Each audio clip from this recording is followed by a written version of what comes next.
Assalamualaikum. I hope you are in good condition and health. Today's topic is hydrophilic lipophilic balance HLB scale.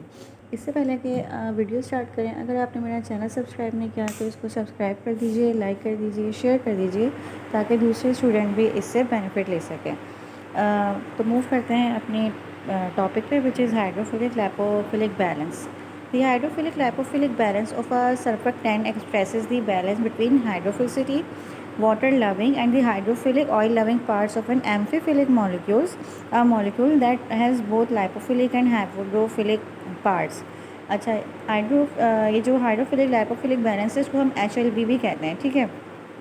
तो HLB जो है क्या है कि ये मतलब डिनोट करता है किसी भी सर्फेक्टेंट का कि उसमें हाइड्रोफिलिक और जो लाइपोफिलिक पार्ट्स के दरमियान जो बैलेंस है वो उसको मतलब कितने अमाउंट में जो है हाइड्रोफिलिसिटी है उसमें और कितने अमाउंट में लाइपोफिलिसिटी है, तो उसके बैलेंस को जो है वो जो है वो क्या कहते हैं हाइड्रोफिलिक लाइपोफिलिक बैलेंस से हम जो है वो एक्सप्रेस करते हैं और किसी भी एम्फीफिलिक मॉलिक्यूल्स के, ठीक है। सर्फेक्टेंट एक्चुअली एम्फीफाइल होते हैं, ठीक है। एम्फीफाइल वो मॉलिक्यूल्स होते हैं जिनके मतलब जिनमें एक पार्ट पे जो है वो हाइड्रोफिलिक मॉलिक्यूल अटैच होता है और एक पार्ट पे जो है वो क्या कहते हैं लाइपोफिलिक मॉलिक्यूल अटैच होता है, ठीक है। तो इसको एम्फीफिलिक मॉलिक्यूल कहते हैं। सर्फेक्टेंट भी एम्फीफिलिक मॉलिक्यूल की कैटेगरी के अंदर आता है, ठीक है। सर्फेक्टेंट जो है वो एक एम्फीफिलिक मॉलिक्यूल है, ठीक है। तो इसमें क्या सिंपली कि हाइड्रोफिलिक HLB वो है कि किसी भी एम्फीफिलिक मॉलिक्यूल्स में के कितने अमाउंट में लाइपोफिलिसिटी और कितने अमाउंट में जो है ना हाइड्रोफिलिसिटी है, तो उसको एक्सप्रेस करने के लिए HLB स्केल दिया गया है, ठीक है। नेक्स्ट है the HLB system was defined over 60 years ago, first by Griffin and was later expanded by Davis. जो HLB सिस्टम था वो सबसे पहले जो डिफ़ाइन किया था ना वो ग्रिफिन ने किया था 60 ईयर्स पहले, और फिर बाद में इसको डेविस एक साइंटिस्ट था उसने इसको और मज़ीद जो है वो आसान कर दिया था और मज़ीद इसमें एडिशन कर दिया था। According to Griffin and Davis, every surfactant has an HLB value of between 0 and 20. 0 being the very water insoluble or oil soluble and 20 being the completely water soluble or oil insoluble end of the scale. Griffin और Davis के तहत क्या है कि किसी को जो भी सर्फेक्टेंट है उसकी एक HLB वैल्यू होती है जो कि 0 और 20 के बिटवीन में होती है, ठीक है। इस 0 और 20 के बिटवीन में जो भी नंबर है उसमें होती है बीइंग। अच्छा, ज़ीरो जो है ज़ीरो क्या डिनोट करता है कि वेरी वाटर इंसोलेबल, यानी वो कंपाउंड जो कि वाटर इंसोलेबल हैं वो मतलब ज़ीरो से स्टार्ट होते हैं और जो कि ऑयल सोलेबल हैं, ठीक है। और बाकी 20 तक आते आते वो कंपाउंड आ जाते हैं जो कि वाटर सोलेबल होते हैं और ऑयल इंसोलेबल होते हैं, ठीक है। Between 0 and 20 depending on their HLB value surfactant have variable properties and applications. अच्छा, 0 और 20 के दरमियान जो भी सर्फेक्टेंट जो है वो आते हैं उनकी उसी हिसाब से HLB क्या कहते हैं हमें HLB में डिफरेंस आता है, तो फिर उनकी प्रॉपर्टीज़ में भी जो है वो डिफरेंट आता है और एप्लीकेशन भी उस हिसाब से होती है उनकी। If an oil and water emulsion is required, जैसे कि अगर एक ऑयल वाटर इमल्जन रिक्वायर्ड है, the formulator should use emulsifier with an HLB in the range of 8 to 18। तो जो अगर ऑयल वाटर इमल्जन रिक्वायर्ड है तो जो भी फॉर्मुलेटर है वो कौन सा इमल्सिफायर यूज़ करेगा जो कि वाटर लविंग हो, ठीक है। यानी कि 8 to 18 के दरमियान जो है वो कोई सा भी इमल्सिफायर यूज़ करेगा क्योंकि वो ऐसे इमल्सिफायर वाटर सोलेबल होते हैं। Emulsifier with HLB value in the range of 4 to 6 are given consideration when water in oil emulsion is required. और अगर कोई भी अगर वाटर इन ऑयल इमल्जन हम बना रहे हैं तो उसके लिए हमें 4 to 6 की रेंज में जो भी इमल्सिफायर होगा हम वो उठाएंगे। Another factor is the presence of absence of any polarity in the material being emulsified. जो सेकंड फैक्टर है वो ये है कि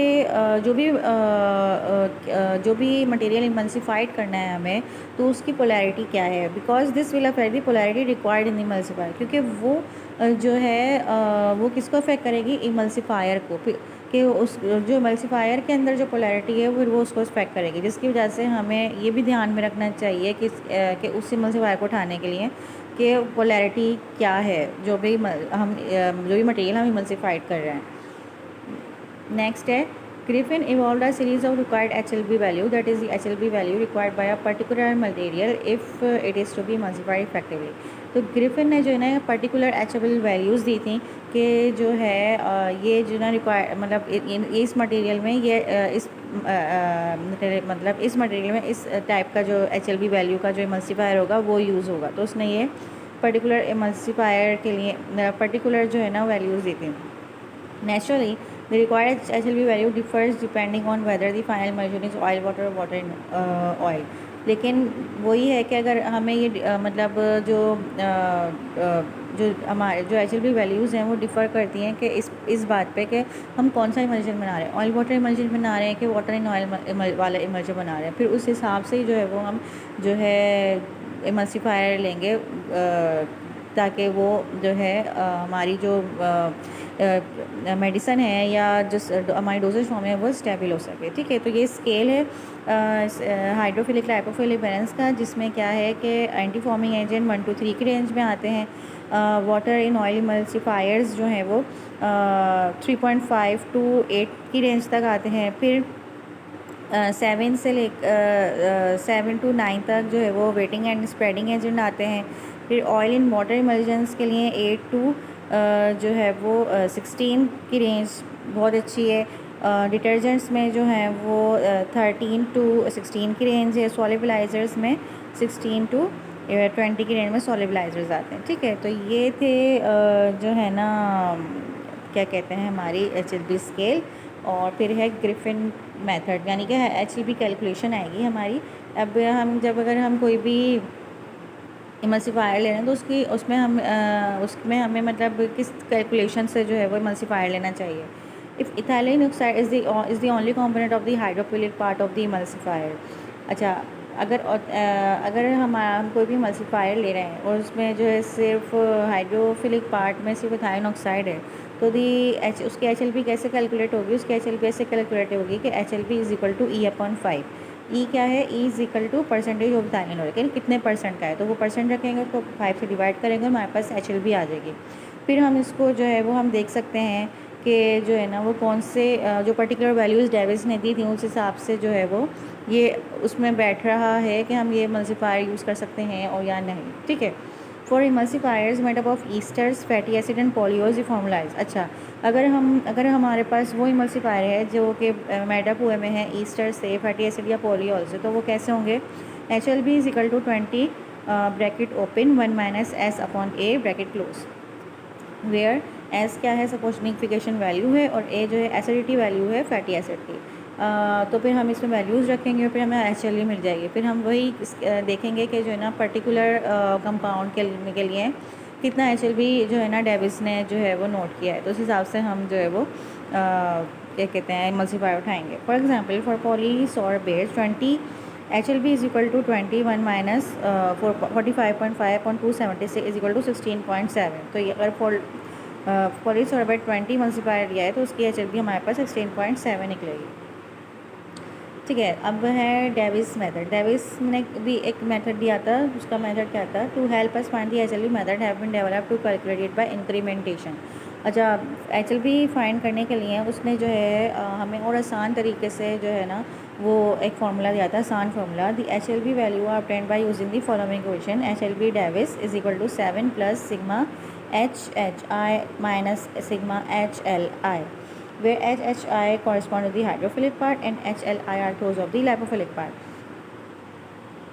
इसमें कैसे मालूम करेंगे कि जो 7 है उसमें पहले हम जो है वो 7 को जो है प्लस करेंगे जो है हाइड्रोफिलिक पार्ट से, यानी HHI पे की जो हाइड्रोफिलिक पार्ट का जो अमाउंट होगा वो रखेंगे और जो है ना HLI की जगह मतलब लाइपोफिलिक अमाउंट का जो पार्ट मतलब अमाउंट होगा वो रखेंगे और फिर इनको प्लस एंड माइनस करेंगे और जो फिर HLB वैल्यू आएगी फिर उसके हिसाब से हम डेविस के जो है ना टेबल में देखेंगे. ठीक है, तो ये कुछ रिक्वायर्ड HLB वैल्यूज़ हैं कुछ कॉमन इमल्शन इंग्रेडिएंट्स की, जैसे कि एसिड और स्टेरिक अल्कोहल सिटाइल जो है ना इनका ऑयल इन वाटर इमल्शन के लिए 17.0 है, 13.0 है. वाटर इन ऑयल में शायद ये नहीं डलते हैं बाकी lanolin anhydrous oil cotton seed की 14.0 है एंड 7.5 है ऑयल इन वाटर के लिए, 8 जो है वाटर इन ऑयल के लिए है।